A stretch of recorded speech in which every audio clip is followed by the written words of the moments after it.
Welcome to the New Artist Workshop. I'm Don Bivens of Don Bivens Art. Today we're going to work on that picture of the apple, which I discussed in the previous video on blending. If you haven't watched that video on blending, I highly recommend you go back and do so. I'm going to provide a list of the items that I'm going to be using in this picture in the description, so stay tuned.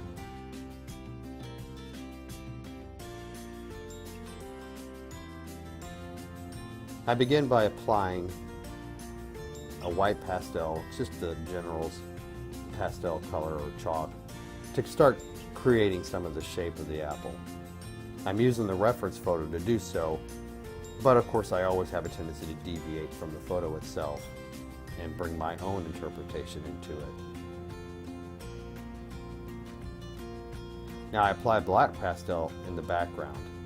Even though the black itself may not be something you would think is actually part of the picture or useful, it actually is very useful because it will help bring out the contrast of the apple. I use the foam pipe insulation that I showed in my previous video on the updated blending, which I recommend you do watch if you have not done so.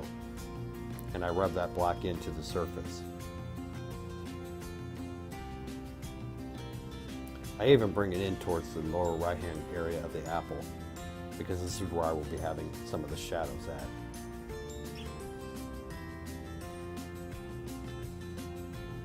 Now I'm using pan pastel, and I'm using the 3 different reds that are supplied with the pan pastel, and I'm just dabbing it onto the surface.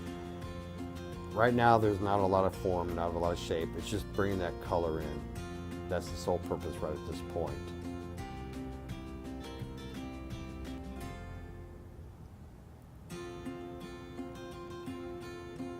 By applying this color, it'll help when it comes to enhancing the color and shape of the apple.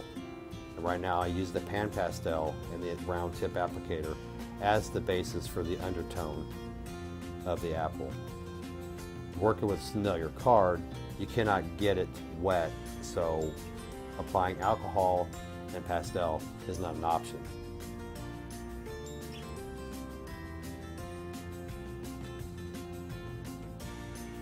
I begin to add some of the darker red. This is the darkest shade of red that I'm using. I'm basically using 3 types of red, and they're more along the cadmium side. You have the cadmium light, basically, and pretty much a light, mid-tone, and shadow. And like I said, I'll provide a description of the items that I'm using in the description portion of this video. But most of it, just to give you a brief rundown, is I'm using Sennelier pastel, Carbothello or Stabilo pastel pencils, and pan pastel.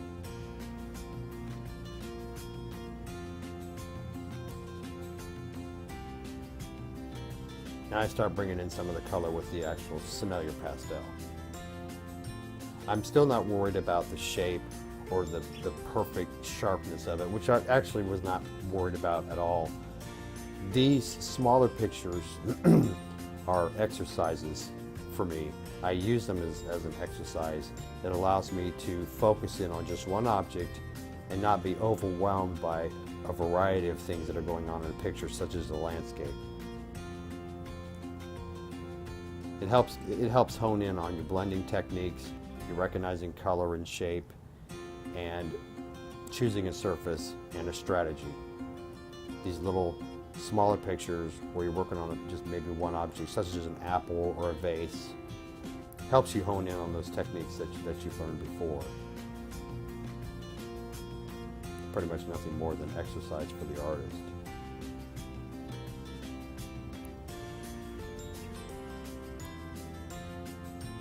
Now I apply some of the darker color. It's the, and I believe this is a brown color. And I'm just trying to create some of the areas where it's going to have the shadow. Because the light's going to be coming in from the left, and your shadow is obviously going to be to the right. So I want to build up on that shadow. And I'm using a eggplant color for this portion now, which is a very dark, intense color. very effective when I'm using warmer colors such as reds, where I'm wanting to have sort of a purple effect to it.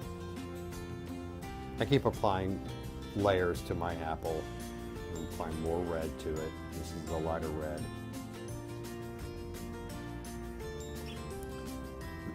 Generally what I'm doing is I go from light to dark and then back again, light to dark, light to dark. And then I may blend it, I may use different techniques to blend or mute the colors together. For example here, I'm using the small pan pastel applicator, which was what I had a question about in my previous video. I couldn't remember where I actually purchased them from. Well, now I know where they're from and what they're for.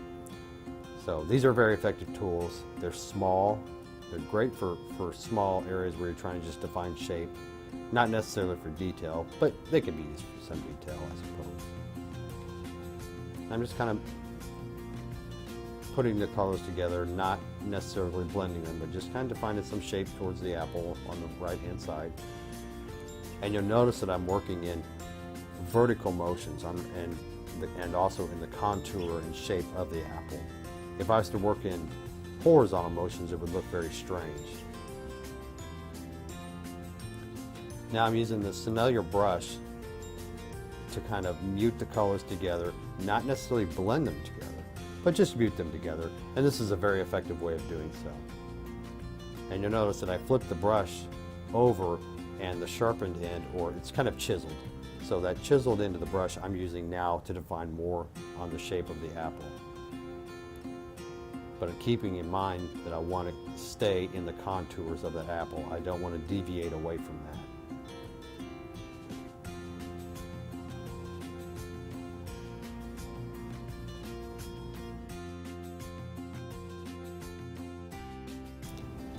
Well, using that pastel brush, I apply it also towards the bottom to blend it. It's a very effective tool to use. Now I'm using, again, I'm going back over, starting once again with the left side of the apple. It's all about creating that contour and that shape. It's a process that happens in working with pastel. And now I'm applying a little bit of that light pink color. I'm starting to create the sense of where the highlights will be at and how they will be formed later on in the picture. In ranking with these pastels, the Sennelier pastels, you know, if you go online and you look up soft pastels, there's such a variety of them out there, and there is a guide out there saying that provides you with hard pastels to light or to soft pastels, and you can check those online. And I don't have a link or anything, but it's something to look up if you're wanting to. Some people don't like soft pastels, and others do. It just, everybody has their own way of working with what they have. I really do like the soft pastels. It's more of a pure pigment and very effective. I applied the darker color once again to the right side of that apple, and I'm going back into using that red. And this is something I constantly keep doing, is I keep applying the red to the dark, the reds to the dark. I'm starting to get into where I'll be actually defining the shape of that apple. It takes a little time, and all in all, this took approximately 2.5 to 3 hours.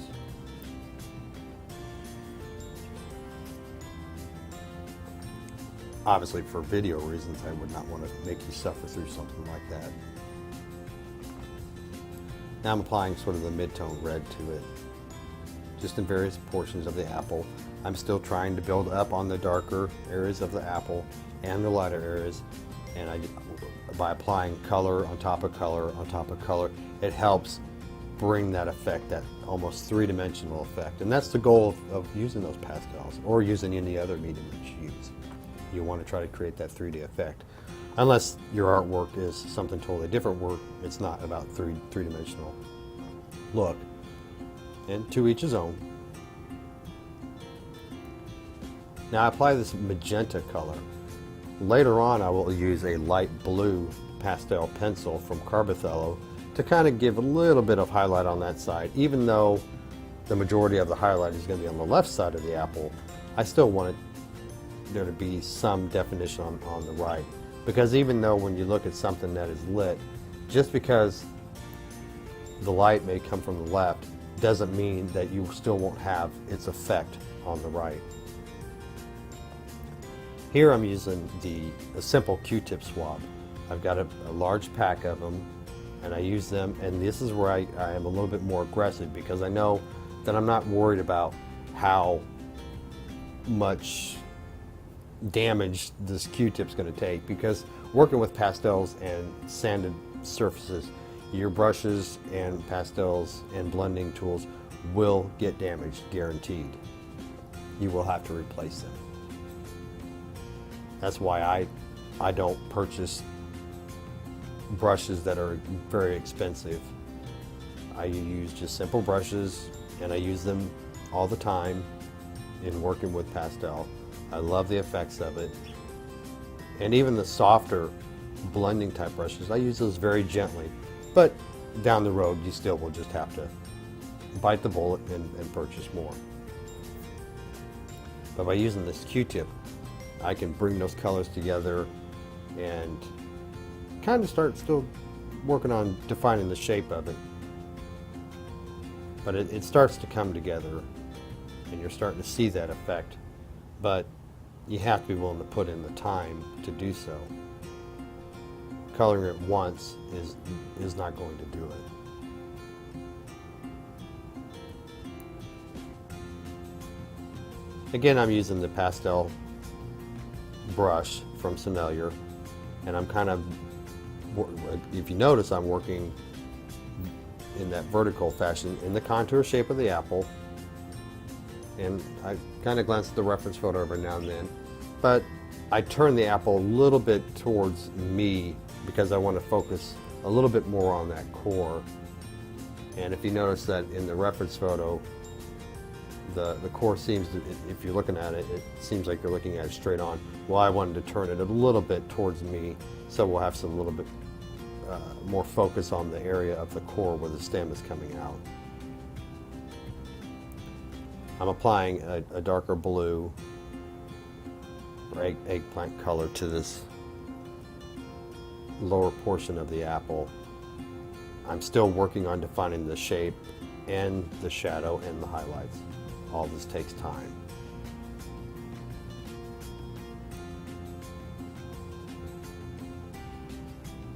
I'm not worried about being very specific as to where I apply it at. I just want to lay it down. I don't want the shadow portion of the apple to fade away into black, but I want it darker on that side. And that's what the black background will do. It will actually help enhance the contrast of the apple to the black background. I'm using that small applicator again, and I'm just tapping on the areas of the apple, trying to mute the colors. I don't want them to be totally blended together, but I just want to mute them a little bit. I'm basically pushing the color into the surface.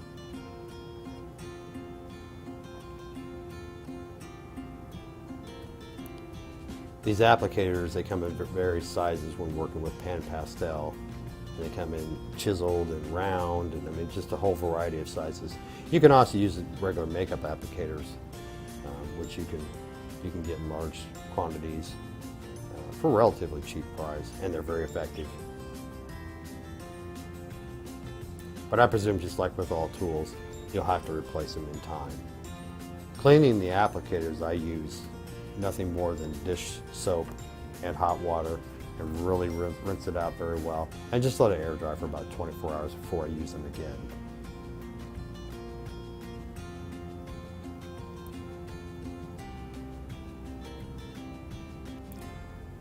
Apply some more red, going in vertical strokes to the apple where I want to keep it at.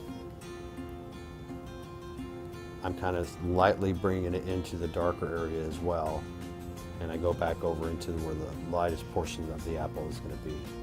You can see it starting to take shape, and you can see the contours of the apple And I'm not worried about, again, defining too much shape to the apple. I'm still working on that formation of color and shape and giving the three-dimensional effect.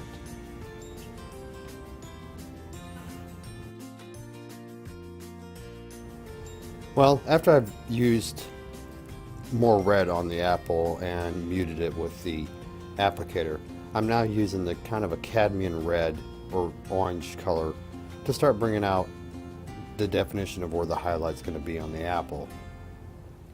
By doing so, I'm using the Carbothello Stabilo pastel pencil, and I find it to be very effective in accomplishing this effect.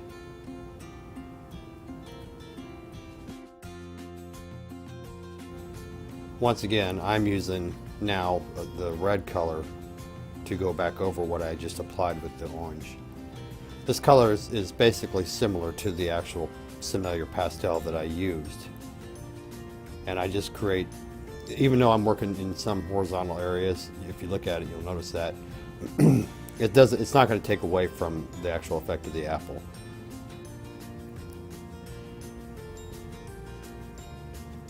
I'm just applying it in different areas to kind of break up some of the monotony. I don't want it just like a graduated effect where it's just light to dark.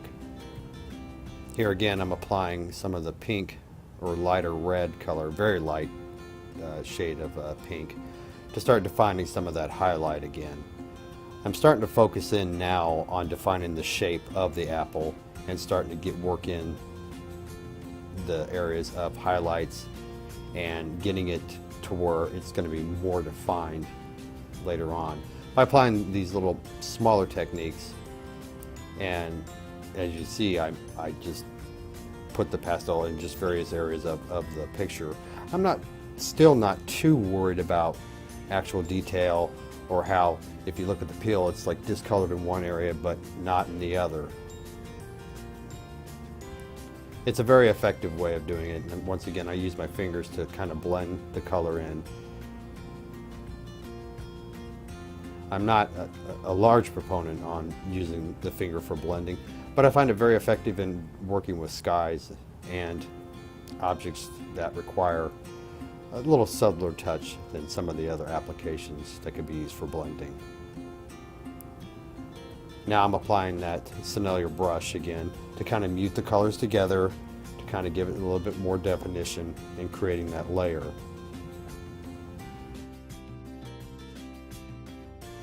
Now here I'm starting to show some of the definition of the core area of the apple. I'm using the Stabilo Carbothello pastel pencil. The one thing I noticed, and I may have already stated before, and if I did I apologize, is that working with pastel pencils, they're a little bit harder, obviously harder than the pastels themselves because of the binding agent used in creating that pencil. You have to be able to sharpen it. These are very effective with details, and very fine details, depending on how well you sharpen them. The only problem that I run into with some of these pastel pencils is when you sharpen them, they have a tendency to break and you have to start back from square one. Now I'm applying the red color, mixing it with the yellow that I just applied before. I don't want it to have too much yellow and have this double color where you have one area that's yellow and strictly goes into red. So I use the red as sort of a mixing approach to the yellow that I just applied.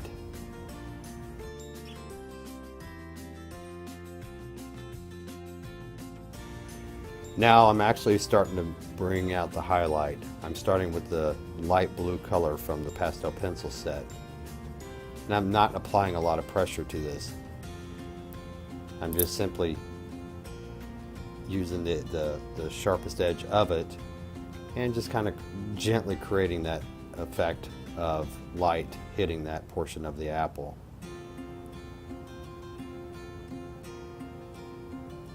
I'm defining some of the edge in the back too, which is something I wanted to do. I wanted to show sort of how the light's going to actually wrap around the apple. And with like any spherical object, you're going to have different areas of light striking it, you know. So it's not just going to be one area is going to be light and the other area is going to be dark. That just isn't the way it works in nature.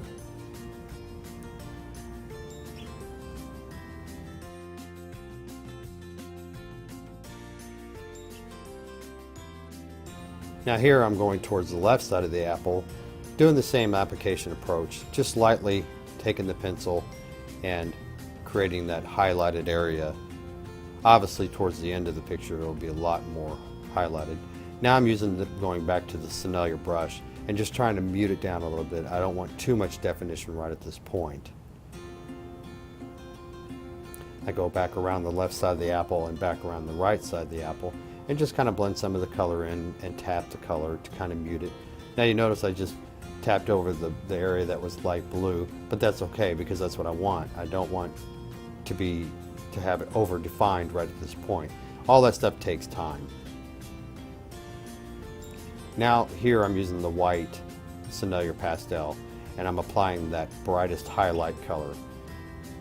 There's always one area on the apple that seems to really reflect the most light, and it's the one that's closest to the light source. I use the white pastel pencil to really start getting into the definition and shape of that apple. I'm very careful as to where I'm placing that line around the apple. I don't want to over define it, but I don't want to under define it as well. If you look at the reference photo, you'll notice that you'll see that kind of the highlights are on the top and goes around to the left side. Well, and that's kind of what I'm going for here. But with like any pastel work or any artwork, it's what you're trying to show as the impression.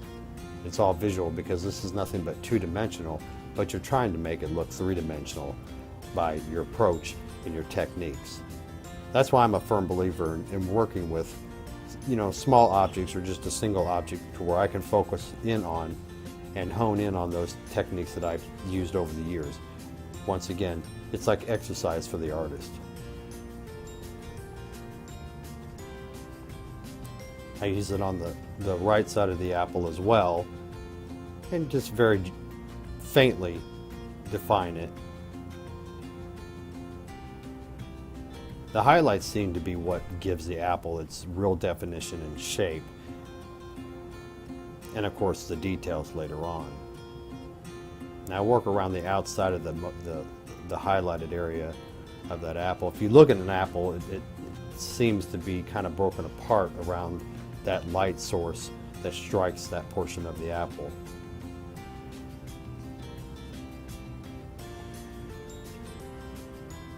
I continue to work downwards at the left side of the apple, being cautious not to apply too much white, but just enough to give it that impression of a highlighted area.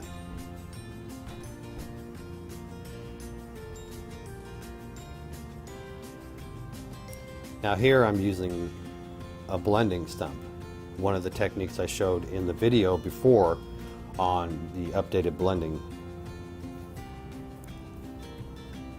I'm not applying a lot of pressure, but just enough to kind of mute down some of the highlights, but I also don't want to take away too much. But I don't want it to make it look fake. The process, most of my artwork is dealt with in realism and some semi-impressionism, if you will, depending on what I'm working on.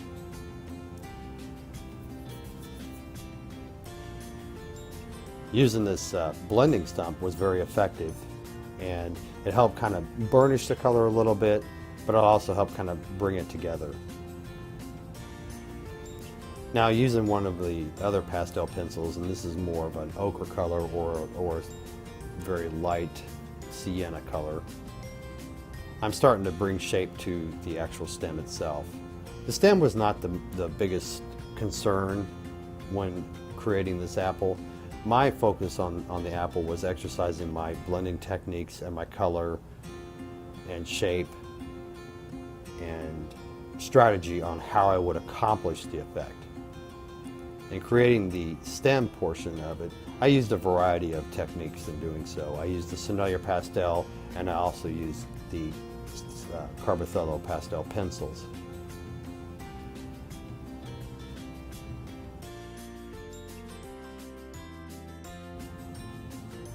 Now I'm starting to work on the highlight of the stem. I use the white pastel pencil to accomplish this.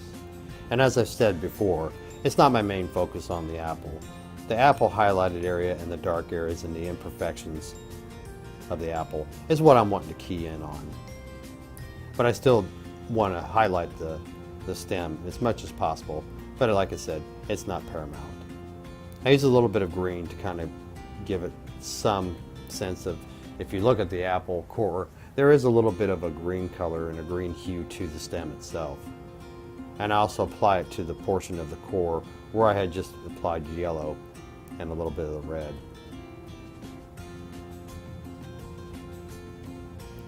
I go back to using that sienna color to kind of lighten it up a little bit. The reason I'm doing this is because of the black background. Now you see how the black background actually is playing a role in creating that contrast of the apple. If that apple was on a white background, it would create just as much contrast, but I chose the black instead.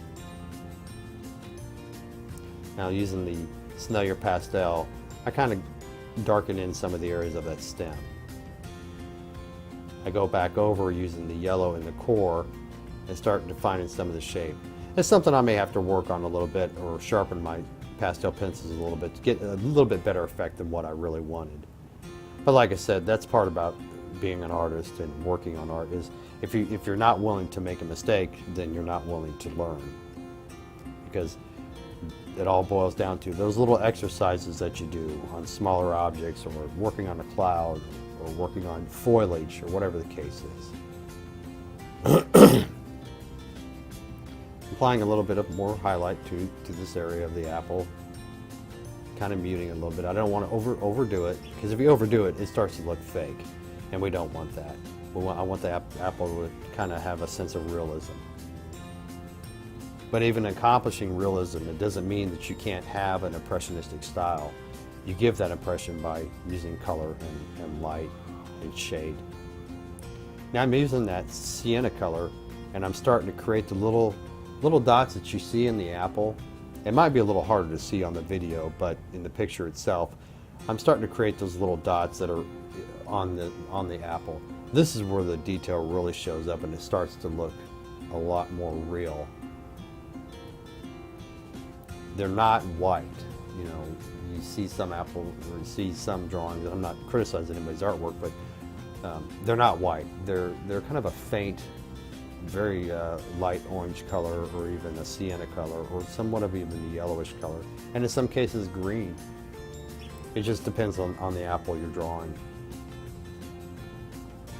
I really enjoyed doing this part of it because it really showed just how much that created the detail. And now I'm going back to the highlighted portion of the apple and starting to define it a little bit more.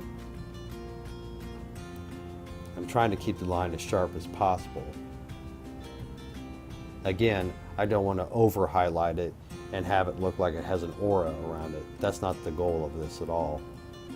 The goal is to create that highlight at just the right point and in just the right areas.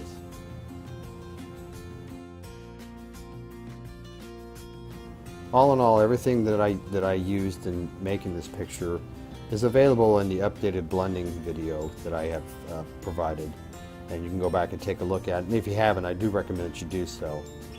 All those techniques that I used in this picture, I show you in that video as well. I use the Pastel pastels, the pan pastels, the pan pastel applicators, the Pastel brush, and the Carbocella pastel pencils, and Q-tip. All these little techniques worked out very well when creating this apple. So I hope you enjoyed this portion and this picture, and be sure to hit the like button and subscribe. There'll be plenty of more videos with other pictures in the future. Thank you for watching the New Artist Workshop.